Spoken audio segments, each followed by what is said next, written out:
Whenever you're ready. Okay. Hi.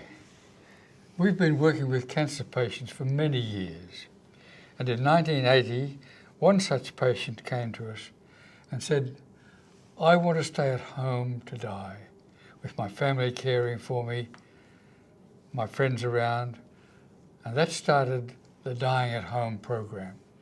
As a medical doctor, I must tell you that the Dying at Home program is there to let you know you can take your loved one home from hospital. It's not only possible, but it's a very good idea. There are significant benefits which are only available at home, like your loved one is not going to be lonely or fearful and will be most comfortable. And if there's pain, you'll be able to relieve it straight away. Home is special. It's where we belong, especially when we're sick and the doctors can no longer cure us. In our long experience, the best carers of family. And this website shows you a simple step-by-step program on how to do this special work. Great booklets to download and the interview that follows that I think you'll find inspiring. Hello, my name is Darlene Zangara. I would like to tell you my story. It's a story about my fathers. It is actually about my stepfather Bob and my biological father Daniel. The stories are about the two of them both dying at home. When I learned about each of their illnesses, the emotions, the shock, the anger, and the grief literally overwhelmed me. It just took over how I felt. It really interfered with how I thought, what I would do, how I would do things, and when I would do them. All of these different questions kept running around in my head. But there was something about getting this information that made me realize and look back upon my childhood. When I was growing up, I remember hearing stories about various deaf individuals and their experiences with dying.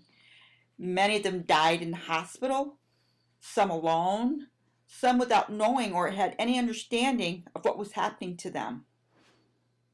This was due to barriers in communication. Many of them didn't even know they had choices. You can see a lot of fear and anxiety. I didn't want to see that happen to my family. My family had to come together to focus on my stepfather and my father, to figure out what they each needed, what they each wanted, and how to help them get through the process of dying, how to empower them so they can make those final decisions about different things themselves. We needed to support them as a family. You see, my family is all deaf. We're extremely close-knit, strongly influenced by culture with a unique common bond. But we also communicate through the use of American Sign Language, ASL. So communicating with other deaf people is easy.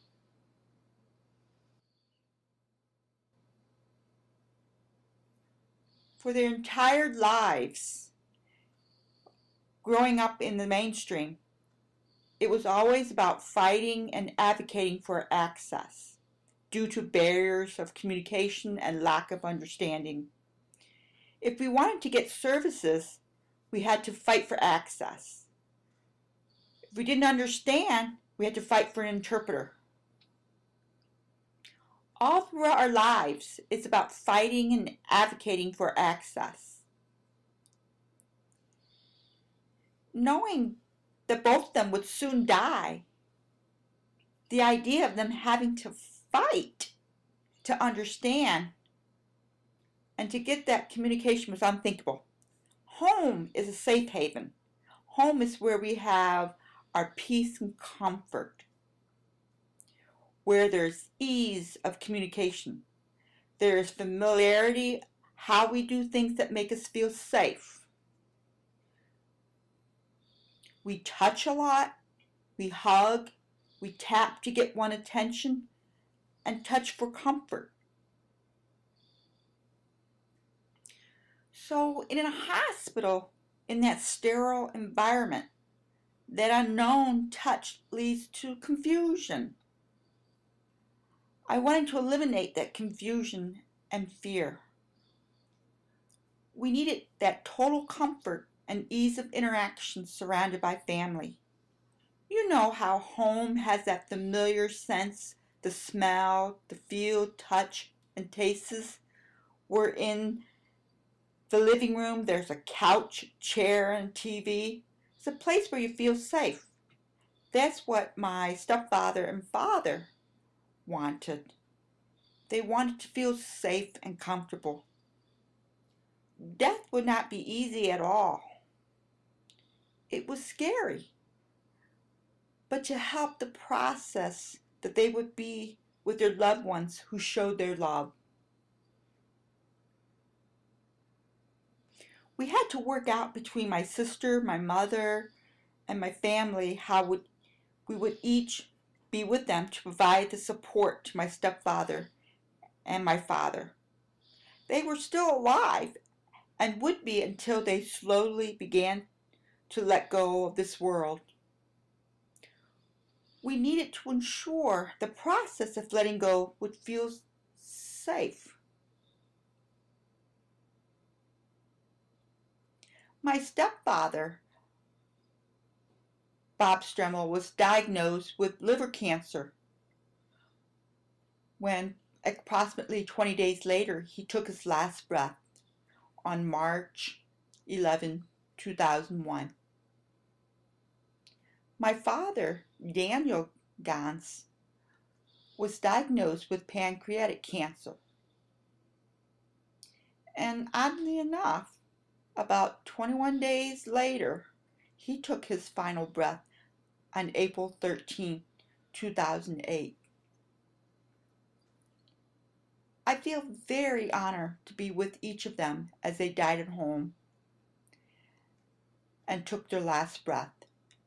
There's no greater gift to be there supporting them and experiencing them at their final breath.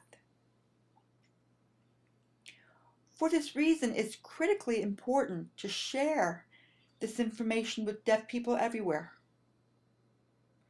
so they know and understand they do have a choice to die at home, with family, with the support, and with dignity.